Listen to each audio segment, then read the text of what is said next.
हम अगर जो नाम लें अहमद रज़ा का।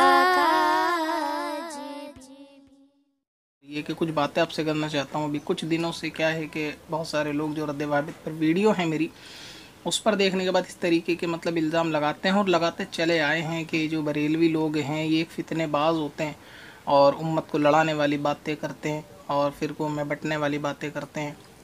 इसके पीछे नमाज नहीं होगी, उसके पीछे नमाज नहीं होगी। बरेलवियों ने ये चीज़ें लगा रखी हैं, आज से नहीं लगा रखी, सालों से लगा रखी हैं कि कभी इसको काफिर बोलते हैं तो कभी उसको काफिर बोलते हैं। और ये ईमेल करने वाले या इस किस्म के मुझे कमेंट करने वालों में अक्सरियत जो है वो पढ़ी लिखी है। मतलब ये है कि स्कूल कॉलेज की पढ़ी लिखी हुई है, हालांकि दीन की उनको हवा भी नहीं लगी हुई। स्कूल कॉलेज के पढ़े लिखे और इस तरीके की बातें करते हैं कि ये लोग फितनेबाज हैं और भी अल्फाज बड़े अच्छे अच्छे बोलते हैं कि उम्मत को लड़ाते हैं, कौम को फ़िरक़ों में बांटते हैं, सबको एक हो जाना चाहिए। और ये इसके पीछे ना कलमा पढ़ने वाले हैं, सारे मुसलमान हैं, फिर भी ये बोलते हैं कि उसके पीछे नमाज नहीं, उसके पीछे नमाज नहीं। तो उनके लिए मैं कुछ बातें अर्ज़ करना चाहता हूँ। उनका पैमाना दरअसल बिल्कुल दुरुस्त है कि जो ये बोले कि इसके पीछे नमाज नहीं होगी या उसके पीछे नमाज नहीं होगी या किसी को कलमा पढ़ने वाले मुसलमान को बुरा बोलता है, ज़ाहिर सी बात है कि वो फितनेबाज है। ये पैमाना आपका है और इसके ऊपर बिल्कुल इक्वल बराबर का इंसाफ होना चाहिए। मसलन ये कि चोर के हाथ काटने की अगर सज़ा है तो वो चोर आपका हो या हमारा, सज़ा मुकर्रर वही होनी चाहिए कि उसका हाथ कटना चाहिए। अब मैं आपके आगे कुछ ऐसी चीज़ें पेश करने जाता हूँ कि उसके बाद आप भी फैसला करें, ख़ास तौर से वो लोग जो न्यू जनरेशन स्कूल कॉलेज के पढ़े लिखे हो तबके के हैं और वो ये समझ रहे हैं कि बरेलवी लोग स्टेज के ऊपर ये सब बातें करते हैं कौम को लड़ाने वाली, और ये एक फितनेबाज हैं और ये एक कौम को जो है आपस के अंदर फ़िरक़ों में बांटने वाली बातें करते हैं और मुसलमानों को ये लोग बिदअती, मुसलमानों को ये लोग काफिर कहते हैं। तो उनकी खिदमत में कुछ चंद बातें मैं अर्ज़ करना चाहता हूँ, वो थोड़ा इसको ध्यान से सुने। सबसे पहले तो ये कि पैमाना वही एक होना चाहिए कि अगर कोई शख्स ये कहे कि हाँ भाई इसके पीछे नमाज नहीं, उसके पीछे नमाज नहीं, तो उसके लिए आप वही अल्फाज इस्तेमाल करेंगे जो आप बरेलवी के लिए इस्तेमाल करते हैं। मैं आपको कुछ फतवे दिखाना चाहता हूँ जो फतवे दिए हैं दारुल उलूम देवबंद ने, और इंडिया का जो देवबंद मक्तब फ़िक्र का सबसे बड़ा मदरसा है। तो वहाँ के कुछ फतवे दिखाना चाहता हूँ। मुमकिन हो आपको आवाज़ समझ में ना आई हो, ये माइक शायद बंद हो, दोबारा नाम सुन लीजिए, दारुल उलूम देवबंद। आई आवाज़?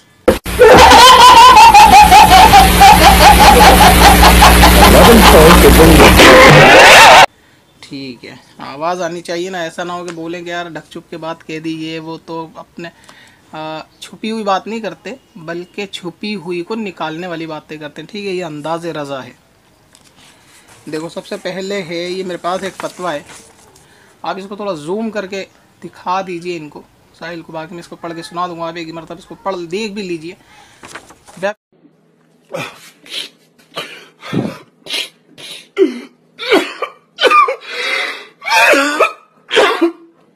वेबसाइट के ऊपर 100% मिल जाएगा। फतवे का रेफरेंस है 1287 और पाकिस्तान से सवाल हुआ 2007 में 29 जुलाई को।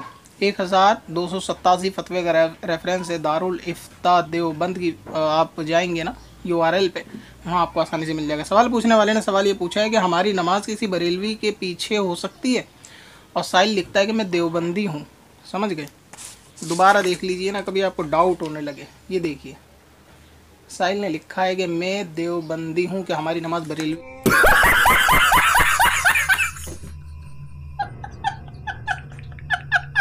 के पीछे हो जाएगी। मसला ये है कि यार हमको बुरा कहने वाले तुम लोग तो, यानी जो ये पढ़े लिखे जनरेशन थे, देवबंदी बरेलवी करते नहीं हो। तो सबसे पहले तो मुफ्ती साहब को चाहिए था, जब इसने पूछा साहिल ने कि बरेलवी के पीछे हमारी नमाज हो जाएगी, मैं देवबंदी हूँ, तो मुफ्ती साहब को कहना चाहिए था यार ये देवबंदी बरेलवी कुरान में कहाँ लिखा है, जैसे तुम लोग बोलते हो कि देवबंदी बरेलवी कुरान में कहाँ, सब मुसलमान। मुफ्ती साहब को लिखना चाहिए था भाई तू देवबंदी कैसे है, ये तो कुरान में लिखा ही नहीं है, कुरान में तो मुसलमान लिखा है ना, अल्लाह ताला ने हमारा नाम मुसलमान दिया है, तो ये तू क्या देवबंदी बरेलवी कर रहा है। लेकिन मुफ्ती साहब ने उसको नहीं समझाया, क्योंकि मुफ्ती साहब खुद जानते हैं कि हम देवबंदी हैं, और ख़ुद को देवबंदी बताना मतलब ये कि हम बरेलवी नहीं हैं, होने का इनकार है। ठीक है, बरेलवी ना होने का इनकार है। अब ये देखिए जवाब के अंदर क्या लिखते हैं मुफ्ती साहब के, जिस बरेलवी, और ब्रैकेट में लिखते हैं बिदअती। देखिए, देख लीजिए ना, आपको कभी आपके दिल में तसल्ली होनी चाहिए। ये देखिए, ये अंडरलाइन भी मैंने कर रखी है, इसके अंदर लिखा है कि जिस बरेलवी और ब्रैकेट में बिदअती, मतलब ये हुआ कि इनकी निगाह में बरेलवी बिदअती हैं। ठीक है, अब मुझे वो बताएं जो कहते हैं कि कलमा पढ़ने वालों को बुरा ना कहो, कलमा पढ़ने वालों को जो बुरा कहता है वो फितनेबाज है। ये मुफ्ती साहब कौन है जो बरेलवी कलमा पढ़ने वालों को बिदअती बोल रहे हैं? तो पैमाना वही होना चाहिए कि